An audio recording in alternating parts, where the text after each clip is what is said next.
pessoal, está começando mais um FIP Esportes aqui pelo LAPP Mídias, o seu canal de comunicação aqui do Unifipmoc, aqui do LAPP, onde a cada semana aí produzimos podcasts, informações, gravações. Você acompanha tudo pelo nosso canal do YouTube, o LAPP Mídias. E hoje é dia de esportes, você já sabe, toda segunda-feira é dia de esportes aqui na sua Rádio FIP.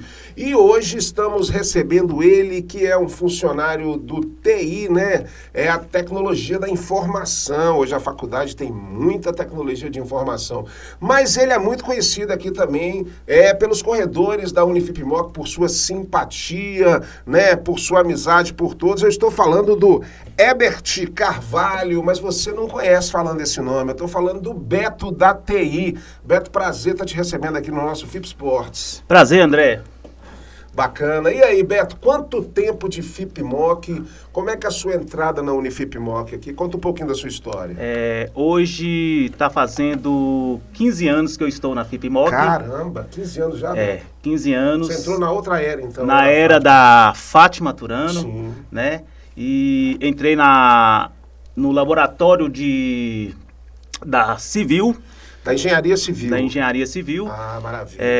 Onde que logo após foi a construção do nosso CPAG, uma linda construção. Exatamente. Né? Um grande centro da tecnologia também. Isso. E passamos por lá.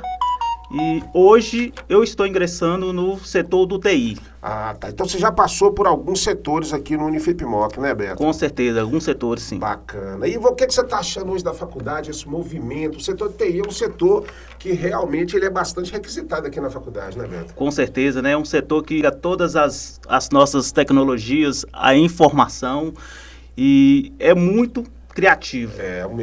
Realmente é um setor de muita responsabilidade aqui na instituição, né? Hoje em dia, com essa tecnologia para todos os cantos e tudo, com certeza, toda hora a gente está chamando vocês, né? É o coração, né, André? É verdade, Beto.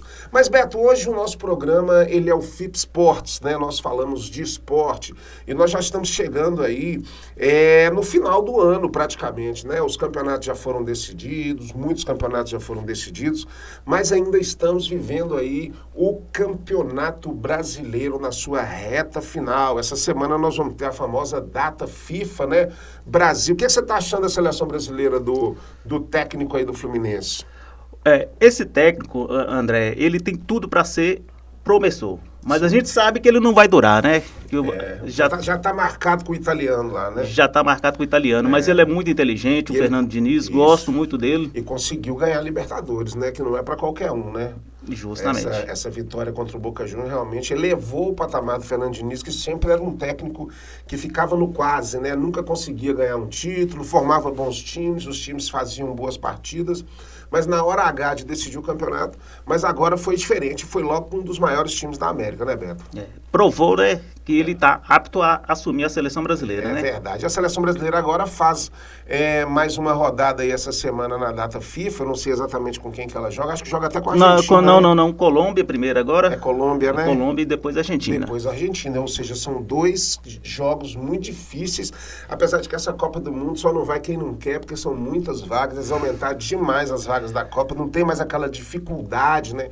Antigamente a América do Sul você tinha 2, 3 vagas para a Copa do Mundo, hoje praticamente quase todos os times ficam mais times dentro do que fora da Copa do Mundo, eles tornaram a Copa um grande evento, né?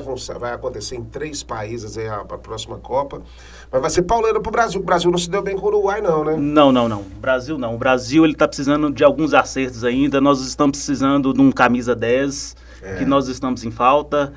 O ataque até que tá bem. Mas o Neymar, né, com essa contusão, eu acho que acaba chegando num momento da sua carreira que vai ser bastante questionado, né? Porque o Neymar é aquela eterna promessa, é um grande jogador, mas quando vai acontecer sempre tem uma contusão, algum problema, um cai-cai, como foi na Copa do Mundo, né? É igual outros jogadores, né, que a gente conhece, como o Vini Júnior, o Rodrigo, são grandes jogadores nos seus clubes, mas quando chega na seleção... Tá devendo, né, André? Eu me lembro que na década de 80 você tinha 4, 5 seleções brasileiras só aqui jogando no Brasil. Você conseguia formar 4, 5 seleções. Cada time tinha um craque camisa 10. Você tinha Zico no Flamengo, Zenô no Corinthians, você tinha o Dirceu Lopes no Cruzeiro, o próprio Pelé, né, jogando no Santos. Então, assim, era uma outra época, parece que o futebol era mais romântico, né, Beto? Assim, era um futebol mais cadenciado, que privilegiava mais o talento. Hoje é mais a força, né? É mais força, né? Mas antigamente era mais amor à camisa. É verdade, talvez isso seja... Porque hoje é muito dinheiro que envolve, né, o futebol, patrocínios. Então, um moleque aí de 17 anos, 18 anos, às vezes o cara já põe a mão em milhões e aí transforma a cabeça da pessoa e realmente ela vira outra pessoa, né? Justamente, isso mesmo, André. É verdade.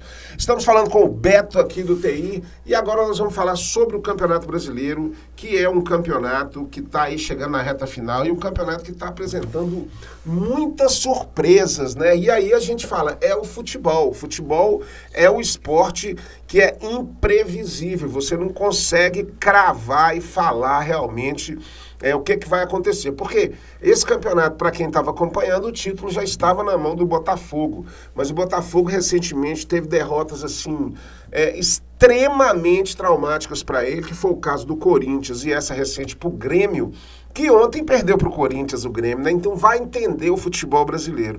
E o Botafogo realmente mexeu com as estruturas psicológicas do time. O time que desde 1995 não ganha o Campeonato Brasileiro, a torcida já estava comemorando, tinha gente que já fez tatuagem do Botafogo campeão. E agora a dúvida volta a pairar, porque o campeonato apertou, né, Beto, para ganhar o título. Justamente, André, a gente tem o Botafogo aí que estava na sequência de 4 jogos, 3 derrotas e um empate, que foi agora contra o Bragantino, de 2-2, e sofreu 2 derrotas de virada, de 4-3, para o Palmeiras e para o Grêmio. Entendeu? É verdade.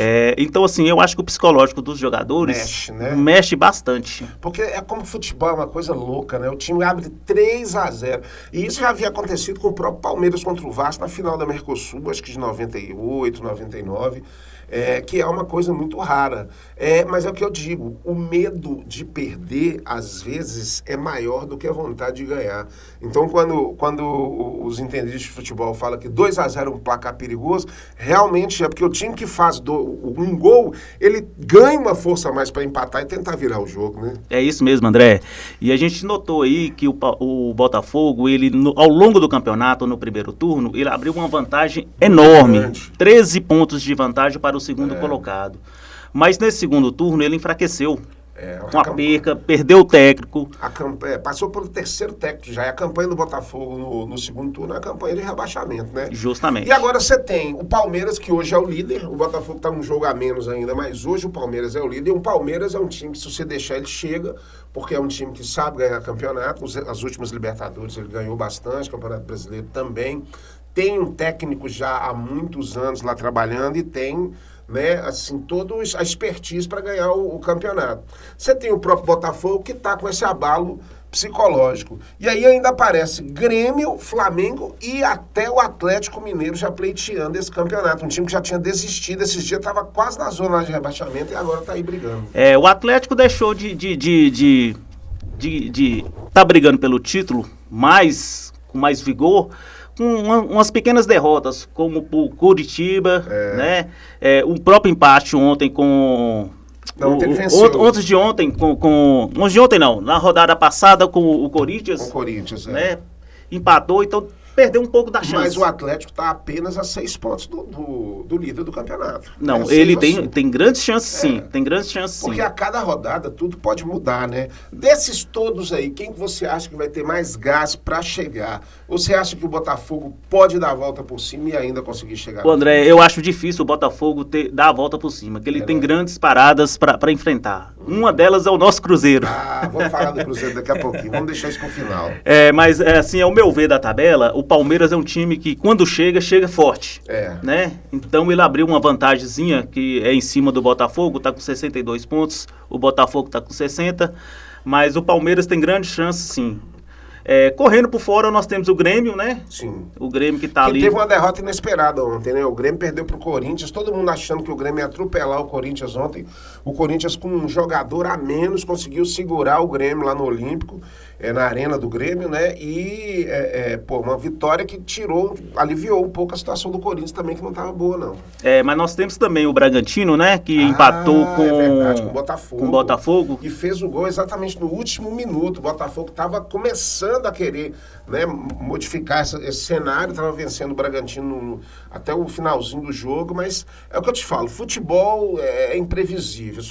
Como diz o filósofo, o jogo só termina quando acaba. Né, justamente, é isso mesmo. E nós temos também o Flamengo, né? O Flamengo também, que é outro time de chegada, né? E o Flamengo tem um diferencial agora, que é o treinador, né? Que é um treinador de bagagem, um treinador de peso, Tite, respeitado.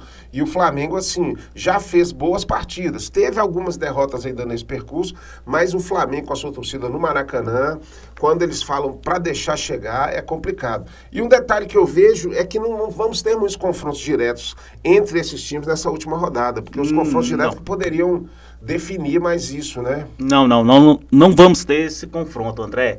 Outra coisa que nós temos que falar do Flamengo, o Flamengo é um time que ele acordou agora. É verdade. Né? Apesar do empate com o Fluminense, que foi 1-1, foi clássico, mas o Flamengo vem acordando. Os jogadores resolveram jogar.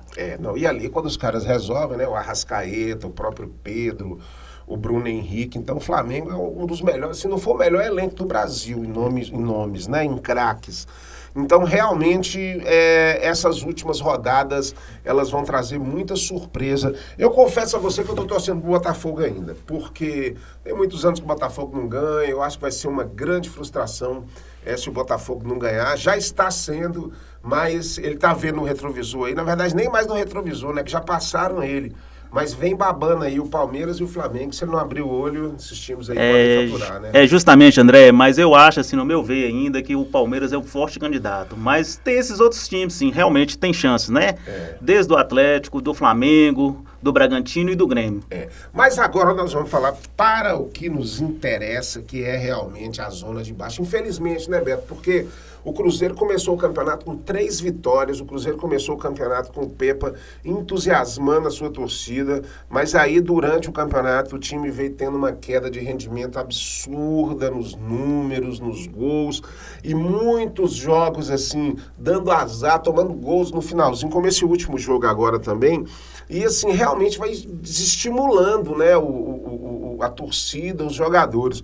E o Cruzeiro, que ficou o campeonato inteiro fora da zona do rebaixamento, na pior hora que ele não podia entrar, ele entrou na zona de rebaixamento, tá lá, tá certo, tem 2 jogos a menos, mas a situação lá embaixo tá bem complicada. O que você tem a analisar nessa situação lá do rebaixamento? André, vamos analisar o Cruzeiro, né? O Cruzeiro, ele realmente não poderia ter entrado na zona de rebaixamento, mas o Cruzeiro depende somente dele, André. Esse que é o problema, eu acho. Não, mas nós temos a troca agora de comandante, tá bem prevista agora, praticamente para fechar agora, o Vanderlei Luxemburgo. O Vanderlei Luxemburgo está bem, quase assinando. Quase assinando, é um ânimo a mais. Ele já conhece o elenco, já conhece a diretoria, e vamos ver agora, com essa chegada dele aí, se dá um gás para os jogadores, dá um ânimo para os jogadores, apesar que nós perdemos a torcida, que era o nosso 12º jogador. É bom frisar que no último sábado teve o Cruzeiro enfrentando o Curitiba no estádio, que é o estádio do Paraná Clube, é um estádio modesto, né, que não tem uma estrutura de segurança, não sei o que, de Brito, eu esqueci o nome do estádio. Dorival de Brito. Dorival de Brito, E no final, uma coisa absurda que aconteceu. Por quê? A Máfia Azul, a torcida organizada do Cruzeiro, quando o Curitiba fez o gol, ela simplesmente invadiu o campo. Mas ela invadiu para quê? Ela invadiu para bater nos jogadores do Cruzeiro? Será que era essa a intenção? Ou era para brigar com a torcida do Curitiba? Porque quando a torcida do Cruzeiro invadiu, nesse ato insano de violência que essas torcidas organizadas, elas comemoram isso, cara, elas adoram essa situação de briga, sabe? Elas vivem em função disso. Mas esse tipo de gente, né? E aí, assim, a torcida do Curitiba entrou e o pau quebrou, a Folha cantou ali. André, eu acho o seguinte, essa torcida organizada do Cruzeiro, a Máfia Azul, ela realmente, invadiu para tomar satisfações com os jogadores. Né? Mas eu acho que isso aí, André, apesar de ter num estádio que não tinha segurança, não tinha nada, eu acho que isso tem que abolir. Você tá doido? Como é que você pode jogar num time sabendo que um torcedor pode pular o alambrado e te agredir, te matar, fazer alguma coisa? Você não tem estabilidade emocional nenhuma. Nenhuma. Eu acho que tem uma piadinha, eu vi o Toledo falando isso no Alterando Esporte, que nunca viram o Nicão correr tanto quando a torcida organizou, aí viu o Nicão correr. E olha que quase que ele chega aqui em Montes Claros, né, André? Mas, rapaz, a gente ri, mas é um absurdo, cara.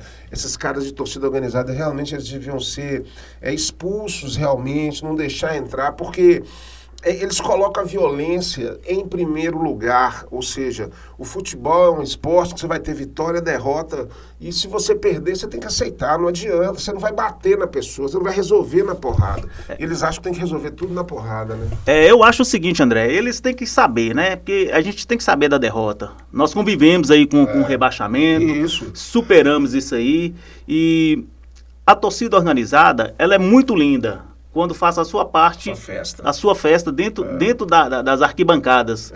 Nós já tivemos a oportunidade de dar presente lá no Mineirão, eu com a minha família, com meu filho, entendeu? É muito bonito, mas infelizmente Mas é aquela história, a torcida organizada que torce para o time realmente tem esse papel, mas muitos ali vivem nessa lógica do confronto, do combate. Parece que para valer a pena precisa ter a porrada, então eles mesmos marcam as brigas entre eles. Recentemente teve uma briga da própria Máfia Azul com a torcida do Palmeiras na Fernão Dias, que eles bateram na torcida do Palmeiras, agrediram o presidente, aí já foram jurados, e elas fazem essas associações, né? A Máfia Azul, por exemplo, ela é inimiga da Império Verde de Curitiba há muitos anos, porque ela é associada da Fanáticos do Atlético Paranaense. Então, assim, são coisas de bandido, são coisas de gangue. Eu acho que isso aí tem que... E isso não é uma exclusividade do Brasil.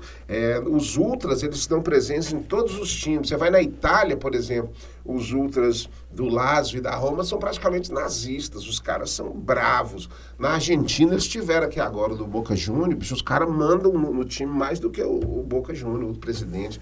Então é um negócio difícil, cara. É difícil, né, André? Mas vamos lá, vamos analisar Vamos voltar a falar de futebol. Vamos voltar a falar de futebol. O nosso Cruzeiro realmente tá difícil. Tá difícil, ele precisa ter um ânimo muito grande para começar a sair dessa zona de rebaixamento. Ele tá hoje com 37 pontos, com um jogo a menos, né? Considerado 2 jogos a menos. 2 jogos a menos. 2 jogos a menos. Ele jogou contra o Fortaleza e contra o Vasco.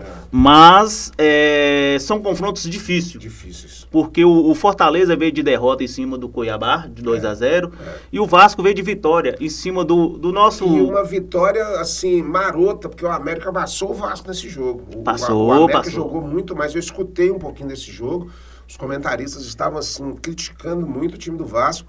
E o América, que já caiu, né, tomou um golzinho de falta ali no final, que realmente foi muito ruim pro Cruzeiro. Eu tive a oportunidade de assistir esse jogo também, e eu vi, assim, o América realmente, ele tá formulando para 2024. Então, ele tá querendo formar um ótimo time também, e jogou muito bem, né?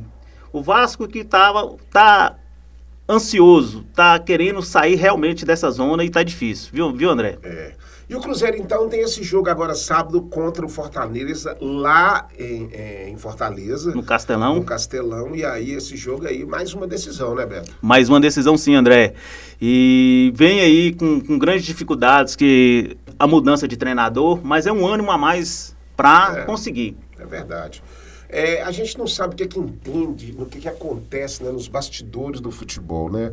Porque, igual você fala, tinha o Pepa que estava aí fazendo até uma boa campanha, mas depois o time também entrou numa decadência. Aí trazem o Zé Ricardo, que é um cara que estava no Japão, que ninguém nem lembrava mais do Brasil, que fez poucos trabalhos assim bem-sucedidos no Brasil. Então dá uma chance para esse treinador, que realmente foi um fiasco a passagem dele pelo Cruzeiro, né? O Cruzeiro, ele realmente precisava ser demitido para dar esse choque de gestão. Você acha que com o Luxemburgo, que já passou pelo Cruzeiro várias vezes, inclusive na Série B, né, praticamente salvando o Cruzeiro de ir para a Série C naquele momento mais agudo ali da Série B, você acha que o Luxemburgo ele tem capacidade para sacudir esse time aí, o time conseguir as 2, 3 vitórias que ele precisa? Tem sim, André, tem sim. O Luxemburgo, ele é muito inteligente, é um treinador de ponta, e ele tem esse ânimo de sacudir os jogadores. É o que nós estamos precisando agora no momento, é um sacode. Eu acho que a situação do Cruzeiro ela é muito clara no seguinte sentido, nos 2 confrontos diretos que o Cruzeiro tem. Porque o Curitiba e o América já foram. O Goiás está batendo na porta. E aí essa outra vaga está entre Cruzeiro, Vasco e Bahia. O Cruzeiro já teve confronto com o Bahia, vai ter o confronto com o Goiás e confronto com o Vasco. Então se o Cruzeiro ganhar o confronto contra o Goiás e ganhar o confronto contra o Vasco, um desses 2 vão, entendeu? E aí fecha a conta. Não, isso aí... Não, aí precisa o Bahia aí precisa também, do Bahia, né, André? Nós estamos aí com praticamente 2 vagas, né, contando com Goiás e Cruzeiro e Vasco, Santos, Internacional, até o próprio Fortaleza, se você for olhar aqui pela tabela, que está com 43 pontos. Está com 43 ainda? Isso é ruim, hein, para nós. Até o próprio Fortaleza, ele está nessa briga também. Então vai ser um jogo muito difícil. Muito difícil. O time do Fortaleza é muito bom, viu? É bom. Chegou na final da Sul-Americana. Chegou, demonstrou a sua força no seu estádio, que é o Castelão. A torcida ajuda bastante, né? E eu acho que o Cruzeiro tem uma prova de fogo aí. É uma final. É uma final, não há dúvida. Não é final, porque se o Cruzeiro ganha do Fortaleza, ele vai para 40 pontos, aí ele vai para o confronto direto com esses times, tanto com o Vasco quanto com o Goiás, numa melhor condição. No caso do Vasco, uma condição de igualdade em números de pontos e abrindo um pouco mais do Goiás, né? Mas se realmente ele perde para o Fortaleza, aí a situação fica muito complicada e muito difícil. Eu acho que o problema do Cruzeiro passa muito pelo psicológico agora. Porque o time às vezes até cria, nesse último jogo mesmo, perdeu o gol, teve o gol anulado. Comemoramos o gol do Bruno Rodrigues, todo mundo comemorou, né? E o VAR mais uma vez tirou o gol. Esse VAR realmente tem complicado muitas coisas. Né? André, foi questão de uma unha, hein? Foi, nossa, um impedimento muito ajustado, né? Mas é a realidade do futebol hoje, Beto. Você não pode mais comemorar o gol, você só pode comemorar agora depois do VAR. Então, você comemora a primeira vez e comemora a segunda. A gente tem que acabar se acostumando, né, com essa realidade do futebol. Mas, na sua opinião, quem, então, pro Cruzeiro se livrar, quem você acha que cai? Olha, pro Cruzeiro se livrar, ele tem que fazer o papel. Tem que ganhar esses 2 clássicos, essas 2 finais, que é o Fortaleza e é o Vasco, né? E o Goiás também. O Goiás também, né? Ganhando isso aí, André, eu tenho certeza que o Cruzeiro é um grande time de camisa forte, vai permanecer na primeira divisão, né? E o Ronaldo agora vai ter que abrir, né? Vai ter que investir. Investir um pouco mais aí. Foi a SAF que menos investiu de todas elas, assim... Por mais que tenha profissionalismo, mas não adianta. Futebol é resultado, futebol é você conquistar. E se você não tem as vitórias, você acaba acontecendo isso que está acontecendo nesses times aí todos, né? Brigando para não cair. Esse é um drama que o Cruzeiro já viveu algumas vezes. Viveu a queda, mas foi num momento assim de hecatombe, né, de catástrofe total, aquela falência que o Cruzeiro teve. E agora o Cruzeiro organizado, pagando o salário em dia, não dá para admitir uma situação dessa, né? Justamente, né, André? Mas aí eu acho que é o seguinte, o Cruzeiro ele tem que realmente pôr a cabeça no lugar e bola para frente. É isso, Beto. É isso, então. Nós falamos sobre o Campeonato Brasileiro. Esporte, então, agora no final do ano é isso. Esperar esse Campeonato Brasileiro terminar e que a gente tenha boas notícias, né, Beto? Porque esse ano já está praticamente chegando no fim e a gente espera que no ano que vem seja um ano melhor, não só para o Cruzeiro, mas para todos os times mineiros, né? Justamente, André, eu quero agradecer aqui a você, a presença aqui no esporte, Sim. Entendeu? E... com certeza, o ano que vem vai ser um ano brilhoso para os nossos times mineiros, né? A gente espera, né? A gente não torce muito para o Atlético, não. Mas se ganhar também não tem problema, não. A gente quer que o Cruzeiro continue também, que o futebol mineiro seja forte. O América agora vai ser na 2ª divisão, né? Temos aqui em Montes Claros o Norte Clube também, que está querendo ascender aí. E é isso, o futebol é essa paixão que move todos, né? E assim, a gente espera realmente que todos os times tenham muito sucesso. Beto, obrigado pela presença aqui no seu FIP Sports. Ok, André, obrigado. Valeu, galera. Nós vamos ficando por aqui com mais esse podcast FIP Sports. Hoje falamos com o Beto da TI aqui do Unifip Moc. E na semana que vem tem mais uma super entrevista só para você. Um grande abraço e até lá.